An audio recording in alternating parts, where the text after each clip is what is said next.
السلام علیکم ورحمۃ اللہ وبرکاتہ۔ بسم اللہ الرحمن الرحیم۔ اللہم صلی علی محمد عبدک و رسولک و صلی علی المؤمنین والمؤمنات والمسلمین والمسلمات۔ ایمان افروز حکایت۔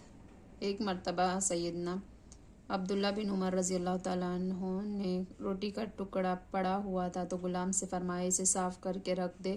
شام کو افطار کے وقت غلام سے وہ ٹکڑا مانگا تو اس نے کہا وہ تو میں نے کھا لیا۔ فرمایا جا تو آزاد ہے۔ میں نے تاجدار مدینہ صلی اللہ علیہ وسلم سے سنا ہے جو روٹی کا پڑا ہوا ٹکڑا اٹھا کر کھا لیتا ہے اس کے پیٹ میں پہنچنے سے پہلے ہی اللہ عز و جل اس کی مغفرت فرما دیتا ہے۔ اب جس کی مغفرت ہو گئی میں اس غلام کو کس طرح بنائے رکھوں۔ سبحان اللہ،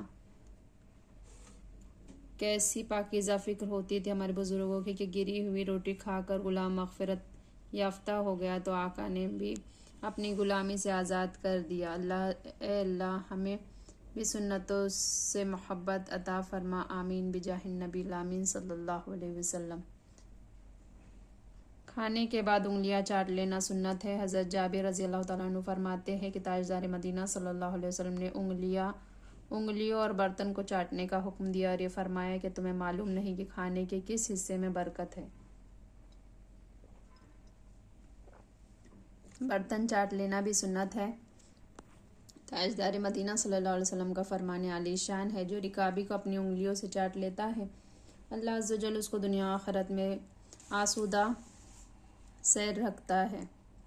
برتن اپنے چاٹنے والے کے حق میں دعائے مغفرت کرتا ہے۔ حضرت نبیشہ رضی اللہ تعالیٰ عنہ فرماتے ہیں کہ تاجدار مدینہ صلی اللہ علیہ وسلم نے ارشاد فرمایا کہ جو کھانے کے برتن کو چاٹے گا وہ برتن اس کے لیے استغفار کرے گا۔ ایک روایت میں یہ بھی ہے کہ وہ برتن کہتا ہے اللہ عز و جل تجھ کو جہنم آزاد کرے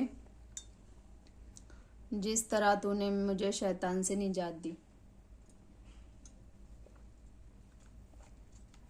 ایک ایمان افروز ارشاد سرکار مدینہ صلی اللہ علیہ وسلم نے فرمایا پیالہ چاٹ لینا مجھے اس سے زیادہ محبوب ہے کہ اس پیالہ بھر کھانا تصدق کرو، یعنی چاٹنے میں جو تواضع انکساری ہے اس کا ثواب اس صدقے کے ثواب سے زیادہ ہے۔ سنت کی برکتیں۔ پیارے مدنی آقا صلی اللہ علیہ وسلم نے فرمایا جو رکابی اور اپنی انگلیاں چاٹے اللہ عز و جل دنیا و آخرت میں اس کا پیٹ بھرے، یعنی دنیا میں فقر و فاقہ سے بچے، قیامت میں بھوک سے محفوظ رہے، دوزخ سے پناہ دیا جائے کہ دوزخ میں کسی کا پیٹ نہ بھرے گا۔ حضرت امام غزالی رحمۃ اللہ تعالیٰ علیہ فرماتے ہیں جو کھانے کا برتن دھو کر پی لے اس کو ایک غلام آزاد کرنے کا ثواب ملتا ہے۔ اور علامہ صفوری رحمۃ اللہ تعالیٰ علیہ یہ روایت نقل کرتے ہیں کہ 40 عربی غلام آزاد کرنے کا ثواب۔ تاجدار مدینہ صلی اللہ علیہ وسلم نے فرمان عالی شان ہے کہ کھانے کے بعد پیالے کو دھو کر پیا جایا کرو، کیونکہ جو ایسا کرتا ہے وہ ایسا ہے جیسے کہ اس نے اولاد اسماعیل علیہ السلام سے 40 غلاموں کو آزاد کیا۔ میٹھے میٹھے اسلامی بھائیوں اور بہنوں، تھوڑی سی سستی اڑاؤ اور 40 عربی غلام آزاد کرنے کا ثواب پاؤ۔ خلال۔ حضرت ابو ہریرہ رضی اللہ تعالیٰ عنہ فرماتے ہیں کہ سرکار مدینہ صلی اللہ علیہ وسلم نے ارشاد فرمایا جو شخص کھانا کھائے اور دانتوں میں کچھ رہ جائے اگر اسے خلال سے نکالے تو تھوک دے اور زبان سے نکالے تو نگل جائے۔ جس نے ایسا کیا اچھا کیا اور نہ کیا تو حرج نہیں۔ کھانا کھانے کے بعد کسی لکڑی یا تنکے سے خلال کرنا سنت ہے۔ بعض بھائی خلال کے لیے ماچس کا بارود اکھیڑ کر پھینک دیتے ہیں، ایسا نہیں کرنا چاہیے، اس طرح بارود ضائع ہوتا ہے۔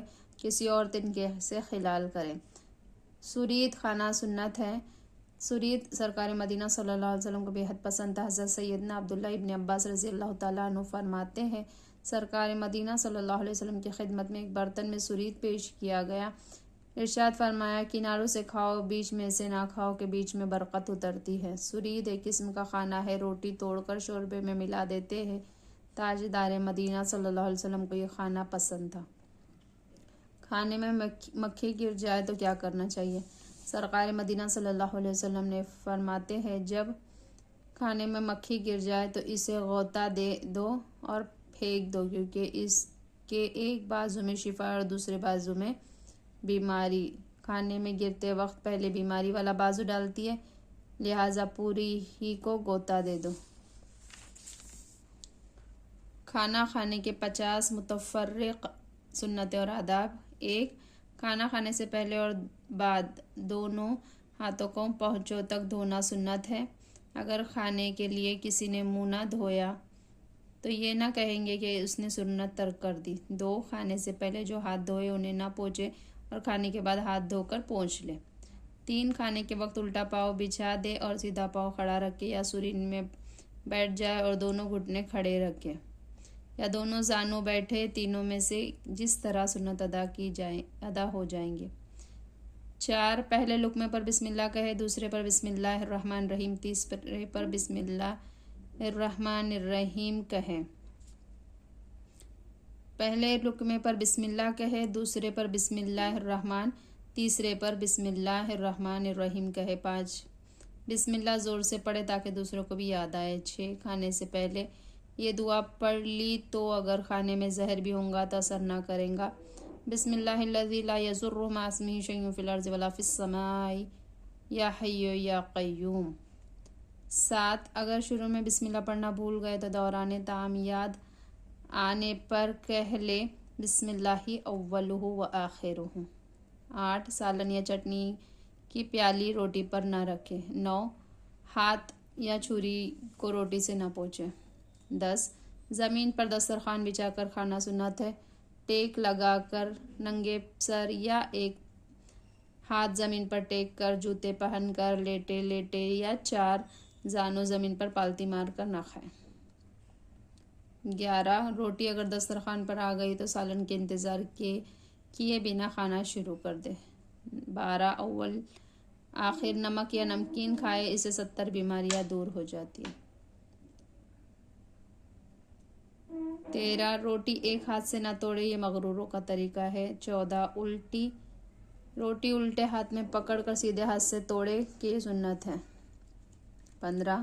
سیدھے ہاتھ سے کھائے، الٹے ہاتھ سے نہ کھائے نہ پیے، یہ شیطان کا طریقہ ہے۔ 16. روٹی 3 انگلیوں یعنی بیچ والی شہادت اور انگوٹھے سے کھائے، یہ سنت انبیاء علیہ السلام ہے۔ بلا عذر 4 یا 5 انگلیوں سے نہ کھائے۔ 17. لقمہ یا روٹی کا ٹکڑا یا اناج کے دانے وغیرہ گر جائے تو اٹھا کر پونچھ کر کھا لے کہ مغفرت کی بشارت ہے۔ امام غزالی رحمۃ اللہ تعالی علیہ فرماتے ہیں روٹی کے ٹکڑوں اور ریزوں کو چن لے۔ حدیث میں آیا ہے جو شخص اس طرح کرتا ہے اس کے عیش و عشرت میں وسعت ہو جاتی ہے، اس کے بچے صحیح سلامت اور بے عیب ہوں گے اور وہ ٹکڑے حوروں کا مہر ہوں گے۔ 18. گری ہوئی روٹی کو اٹھا کر چومنا جائز ہے۔ دسترخوان پر جو دانے وغیرہ گر گئے انہیں مرغیوں یا چڑیوں یا گائے بکری وغیرہ کو کھلا دیے جائز ہے۔ کچرا کنڈی گندی جگہوں یا راستے میں نہ پھینکے۔ 19. کھانے میں کسی قسم کا عیب نہ لگائے، مثلاً یہ نہ کہیں کہ لذت نہیں، کچا رہ گیا ہے، تیکھا بہت ہے یا پھیکا ہے وغیرہ وغیرہ، پسند ہے تو کھا لے ورنہ ہاتھ روک لے۔ 20. برتن کے بیچ میں سے ابتدا نہ کرے بلکہ اپنے قریب کے کنارے سے شروع کرے، ہر طرف ہاتھ نہ مارے۔ 21. اگر طباخ میں کئی طرح کے کھانے ہیں تو مختلف جگہوں سے کھانے میں حرج نہیں۔ 22. کھانا گرم نہ کھائے، نہ کھانے پر پھونک مارے یا نہ سونگھے۔ 23. کھانے کے بعد اچھی باتیں بھی کرتے جائیں، کھانے کے دوران اچھی باتیں بھی کرتے جائیں، جان بوجھ کر کھانا کھاتے ہوئے چپ رہنا آتش پرستوں کا طریقہ ہے۔ 24. کھانے کے دوران اس قسم کی باتیں نہ کرے جس سے لوگوں کو گھن آئے، مگر مثلاً جلاب، پیچش، قے وغیرہ سے متعلق باتیں نہ کرے۔ 25. کھانے کے بعد اچھی طرح سے انگلیاں چاٹ لے، ان میں سے جو جھوٹا نہ لگا رہنے دے ورنہ شیطان انگلیاں چوستا ہے۔ 26. پہلے بیچ والی انگلی پر شہادت کی، پھر آخر میں انگوٹھا چاٹے، برتن کو بھی چاٹ لے۔ حدیث پاک میں آتا ہے کھانے کے بعد جو شخص برتن چاٹتا ہے وہ برتن اس کے لیے دعا کرتا ہے اور کہتا ہے کہ اللہ تعالیٰ تجھے جہنم کی آگ سے آزاد کرے جس طرح تو نے مجھے شیطان سے آزاد کیا، اور ایک روایت میں کہ برتن اس کے لیے استغفار کرتا ہے۔ 27 کھانے کے بعد تنکوں سے دانتوں کو خلال کرے کہ سنت کھانے کے۔ 28 کھانے کے بعد یہ دعا پڑھے الحمدللہ الذی اطعمنا وسقانا وجعلنا من المسلمین۔ 29 اگر کسی اور نے کھلایا تو یہ دعا پڑھے اللہم اطعم من اطعمنی واسقِ من سقانی۔ کھانے کے بعد یہ دعا بھی پڑھے اللہم بارک لنا فیہ وطعمنا خیرا منہ۔ 31 دودھ پینے کے بعد یہ دعا پڑھے اللہم بارک لنا فیہ وزدنا منہ، اللہم بارک لنا فیہ وزدنا منہ۔ 32 جس رکابی وغیرہ میں کھانا کھایا اسے دھو کر پیے تو ایک غلام آزاد کرنے کا ثواب ملتا ہے۔ نزہۃ المجالس میں 40 عربی غلام آزاد کرنے کا ثواب لکھا ہے۔ 33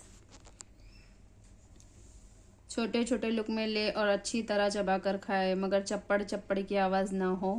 34 دوسروں کے لقمے کو نہ تاڑے۔ 35 مٹی کے برتن میں کھانا افضل ہے۔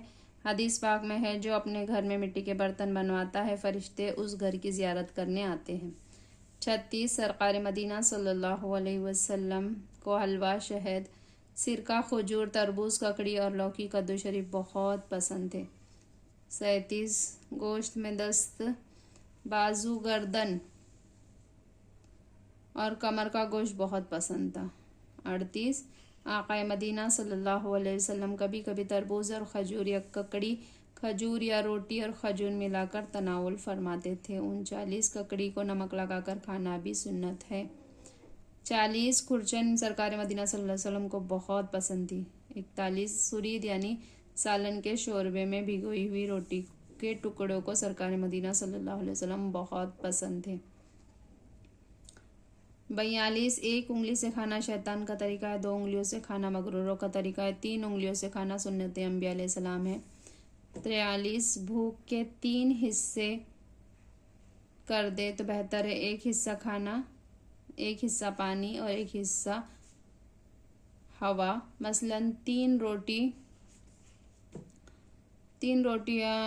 میں سیر ہو جاتے ہیں تو 1 روٹی کھائے، 1 روٹی جتنا پانی پی لے، باقی حصہ خالی چھوڑ دیں۔ اگر پیٹ بھر کر کھا بھی لے تو مباح ہے، کوئی گناہ نہیں۔ 44 دوپہر کے کھانے کے بعد قیلولہ کرے اور شام کو کھانے کے بعد کم از کم 100 قدم چلے۔ 45 کھانے کے بعد کم از کم الحمدللہ ضرور کہے۔ 46 کھانے کے بعد مسواک کرنا 2 کم سن غلام آزاد کرنے سے زیادہ ثواب ہے۔ 47 کھانے کے بعد اچھی طرح ہاتھ دھو کر پونچھ لے، صابن بھی استعمال کر سکتے ہیں۔ 48 کاغذ سے ہاتھ پونچھنا منع ہے۔ 39 تولیے سے ہاتھ پونچھ سکتے ہیں، پہنے ہوئے کپڑے سے ہاتھ منہ نہ پونچھے کہ اس سے حافظہ کمزور ہوتا ہے۔ 50 کھانا کھاتے وقت صاحب خانہ کا بچہ آ گیا تو مہمان اس کو یا صاحب خانہ کے خادم کو اس کھانے میں سے نہیں دے سکتا۔ اے ہمارے پیارے اللہ عز و جل ہمیں سنت کے مطابق کھانے اور پینے کی توفیق عطا فرما، آمین بجاہ النبی الامین۔ اگر آپ کو یہ سنت و آداب پسند آئے ہو تو میرے چینل کو لائک، ویڈیو کو لائک، چینل کو سبسکرائب کرے۔ اللہ آپ کو عمل کی توفیق عطا فرمائے، آمین بجاہ النبی الامین صلی اللہ علیہ وسلم۔ سبحان اللہ و بحمدہ، سبحانک اللہم و بحمدک، اشہد ان لا الہ الا انت، نستغفرک و نتوب الیک۔ سبحان ربک رب العزۃ عما یصفون وسلام علی المرسلین والحمد للہ رب العالمین برحمتک یا ارحم الراحمین۔ جزاک اللہ خیرا کثیرا۔ السلام علیکم و رحمۃ اللہ وبرکاتہ، مغفرت۔